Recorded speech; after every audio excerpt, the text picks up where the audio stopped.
The turkey sat golden and perfect at the center of the table, steam still rising from where Dad had just finished carving. 23 people crowded around the extended dining table at my parents' house, the whole family, plus the new spouses, the grandchildren, the cousins who'd driven in from 3 states away. Thanksgiving, the holiday where we all pretended nothing had changed since childhood. "Jennifer, could you pass the stuffing?" My older sister Melissa asked from her position at Mom's right hand, the seat of honor, as always. I handed her the dish. She took it without looking at me, already turning to her husband Brad to continue whatever story she'd been telling about their recent trip to the Maldives. "The resort was absolutely divine," she said, her voice carrying that particular tone that ensured everyone at the table was listening. "Private villas, personal butler service, infinity pools overlooking the ocean. Brad surprised me for our anniversary." "How wonderful," Aunt Caroline said dutifully. "Well, when you work as hard as we do, you deserve these moments," Melissa continued. "Brad's been putting in 80-hour weeks at the firm, making partner by 40. That's the kind of dedication that creates success." I took a bite of green beans, said nothing. "Of course, not everyone understands that work ethic," Melissa added, her eyes finally sliding toward me. "Some people just coast along, hoping things will work out." My younger cousin Emma shifted uncomfortably beside me. She knew what was coming. We all did. "Melissa," Mom said quietly, a warning. "What?" "I'm just making conversation." Melissa smiled, bright and sharp. "Jennifer's been doing well lately, haven't you, Jen?" "That little tech thing finally took off?" "It's doing fine," I said. "Fine, that's so modest." She turned to the table, gathering her audience. "Jennifer's company went public last year. Made quite a splash. Though between you and me," she lowered her voice conspiratorially, "I think the timing was just incredibly lucky. Right market conditions, right investor interest, right moment in the tech cycle." Brad nodded along. "The market's been favorable for tech IPOs.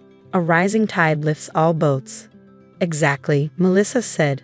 "I mean, Jennifer worked on her little app for what, 4 years? But plenty of people work hard and don't see results. The difference is luck, being in the right place at the right time." Uncle Robert cleared his throat. "I think Jennifer's success is more than just—" "Oh, I'm not diminishing it," Melissa interrupted smoothly. "I'm just being realistic. Success isn't skill when it comes to tech startups. It's timing, it's chance. It's knowing the right people who know the right investors who happen to have money to throw around." The table went completely quiet. Melissa sat back, satisfied, reaching for her wine glass. The very expensive Bordeaux she'd brought and made a point of announcing cost $400 a bottle. I set down my fork carefully, pulled out my phone. "You're absolutely right," I said calmly. Melissa paused mid-sip. "I am?" "You are. Success does require more than just skill. It requires timing, connections, and understanding systems." I opened my banking app, navigating to the automated payments section. It requires knowing who to know and how to leverage relationships properly. I found the accounts I was looking for. 7 of them, all set up 6 years ago, when Melissa had come to me, desperate and embarrassed, asking for help she'd never want the family to know about. "What are you doing?" Melissa asked, something uncertain creeping into her voice. "Taking your advice about being realistic," I said. I selected the first account, Riverside Country Club, and canceled the automatic monthly payment of $3,200.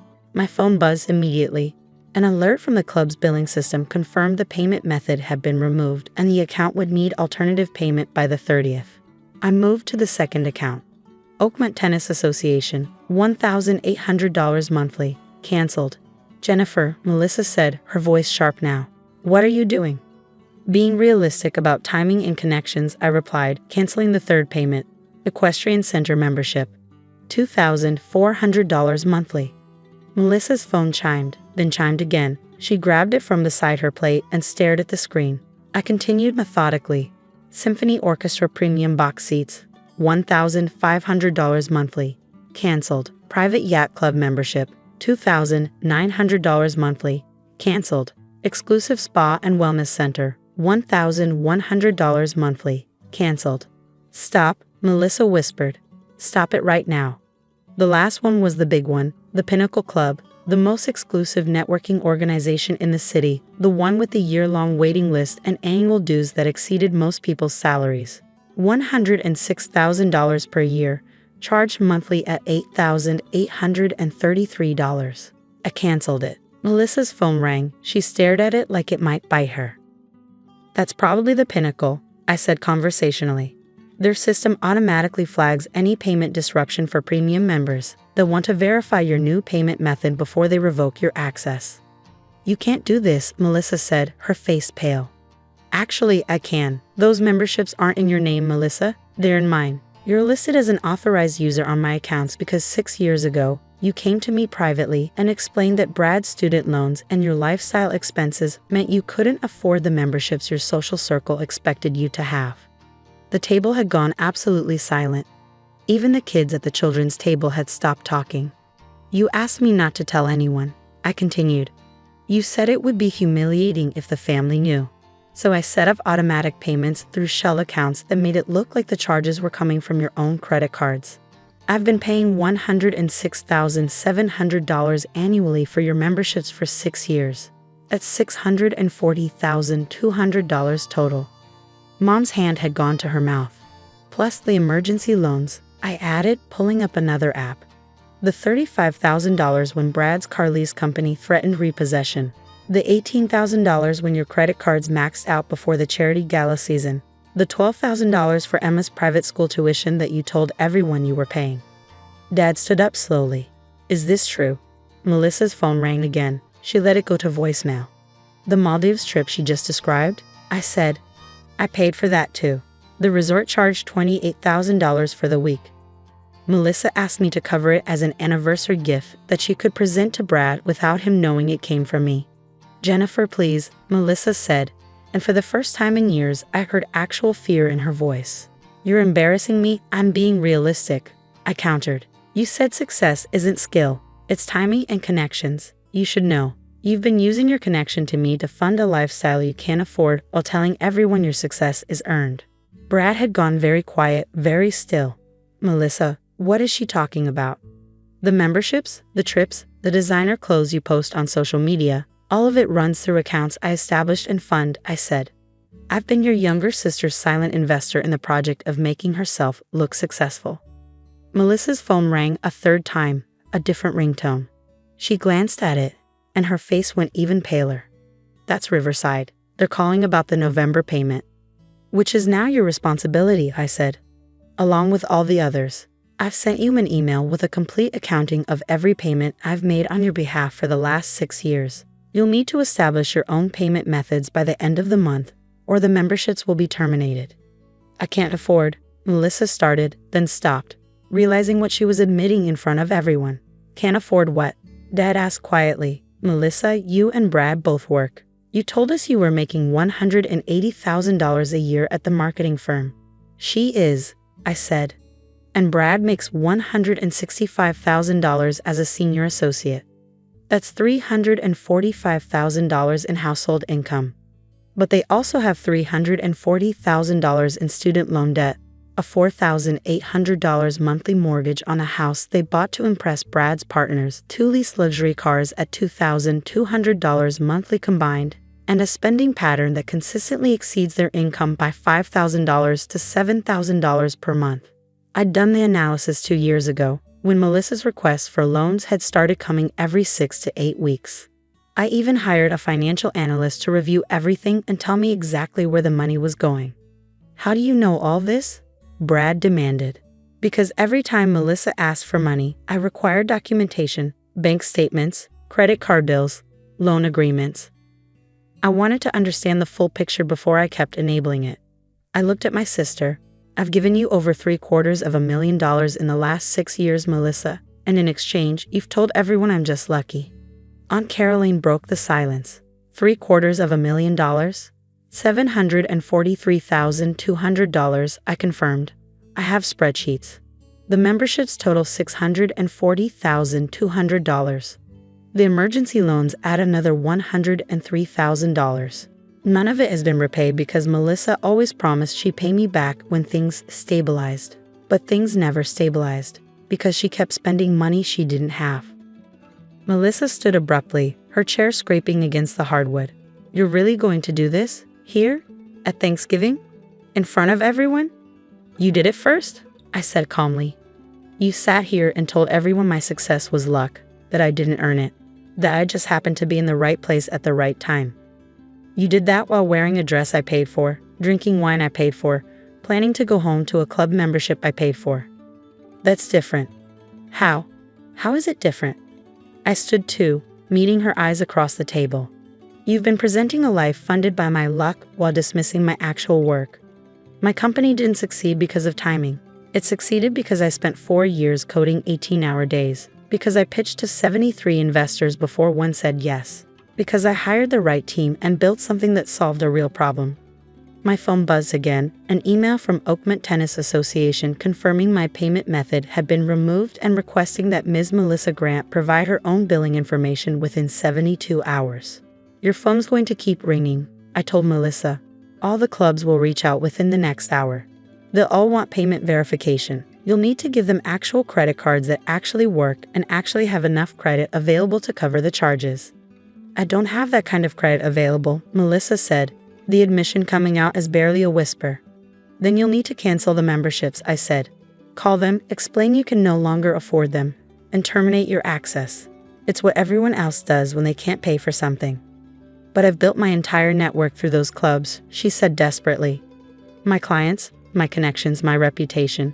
Your reputation built on my money, I finished. A reputation you just used to diminish my accomplishments in front of our entire family.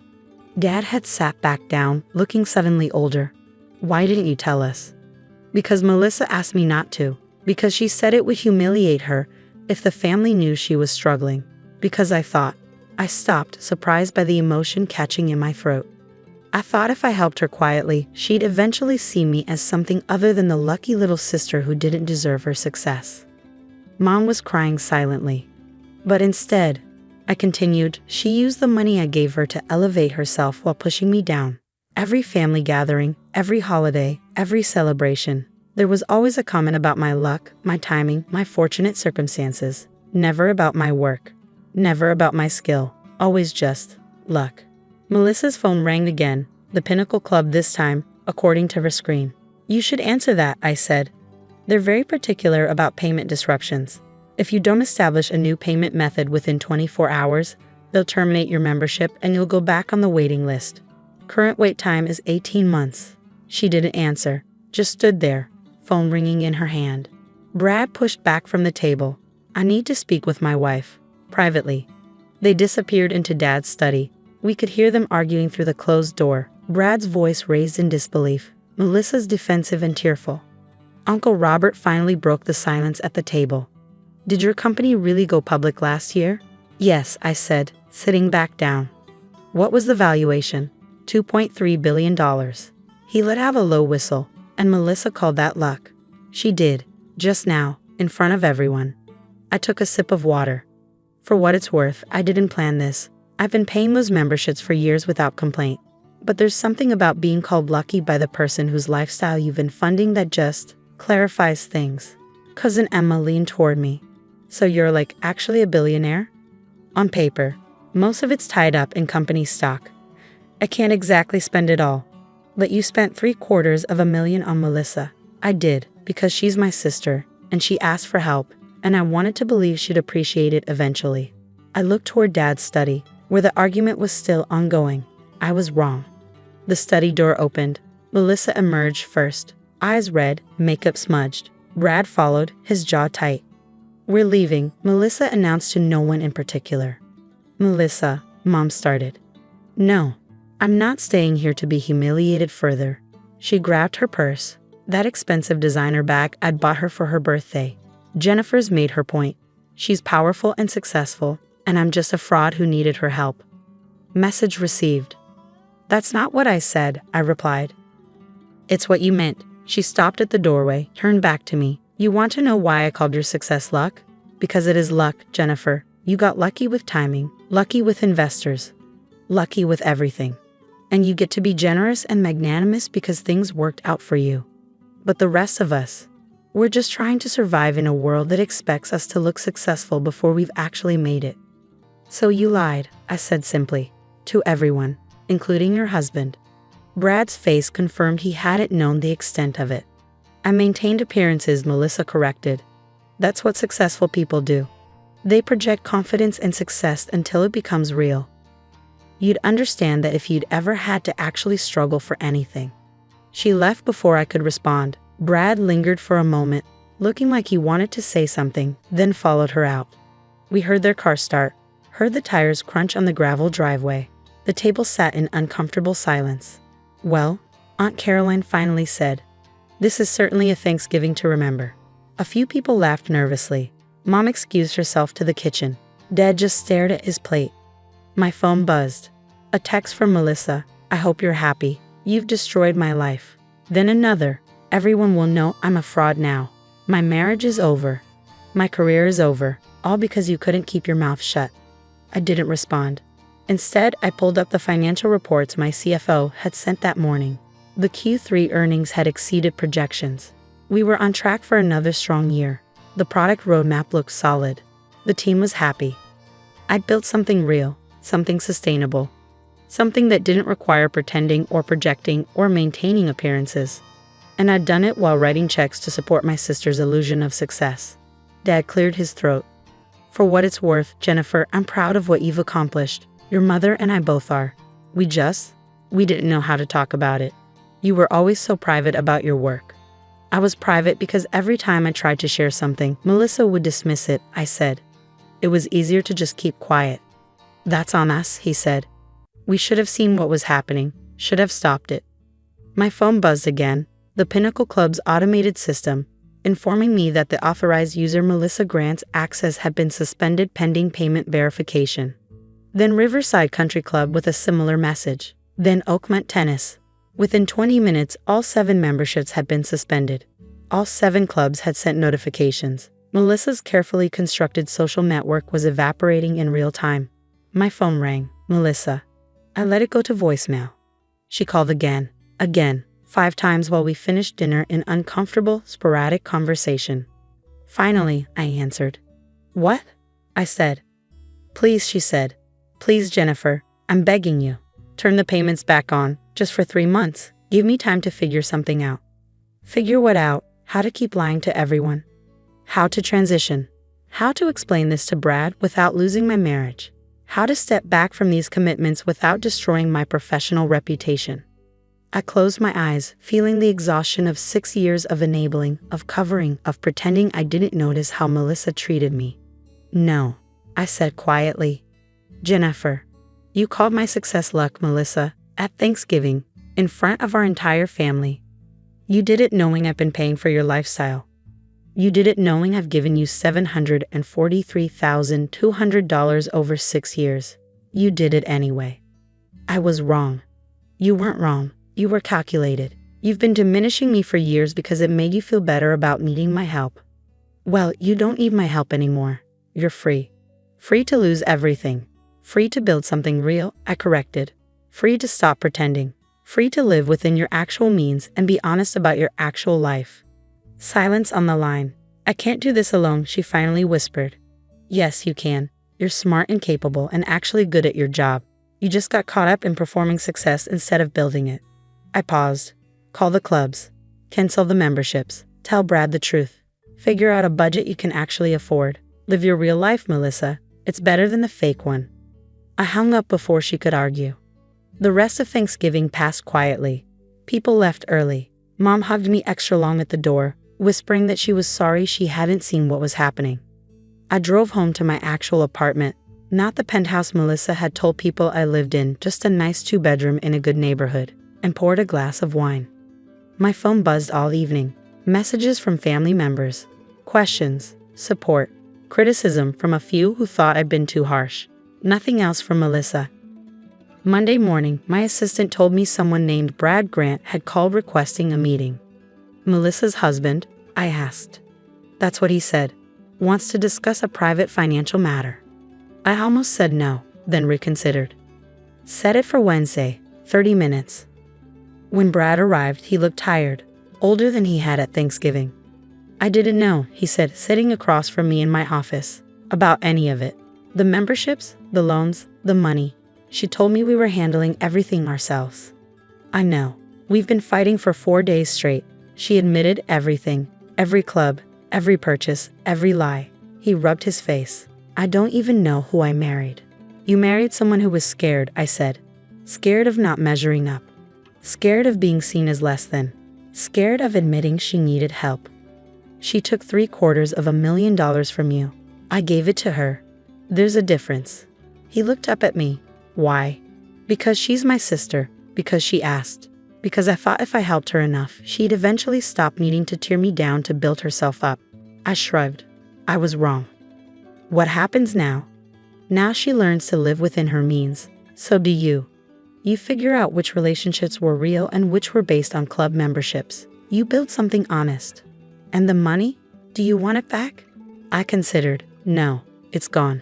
But I won't give any more. That part is finished. He nodded slowly, stood to leave, then paused at the door. For what it's worth, I never thought your success was luck. I looked up your company after Thanksgiving. Read about the patents, the innovation, the growth. That's not luck. That's genius. After he left, I pulled up Melissa's contact and stared at it for a long moment. Then I typed a message. The money is gone. I won't ask for it back. But I also won't provide more. You're on your own now. I hope you build something real. She responded immediately. I'm sorry. Just that. 2 words. I typed back. I know. I didn't say I forgave her. Didn't say we go back to how things were. Because we wouldn't. The sister who called my success luck while spending my money was gone. Maybe someone more honest would take her place. Or maybe some relationships just run their course. Either way, I was done funding the performance. It was time for both of us to live our real lives.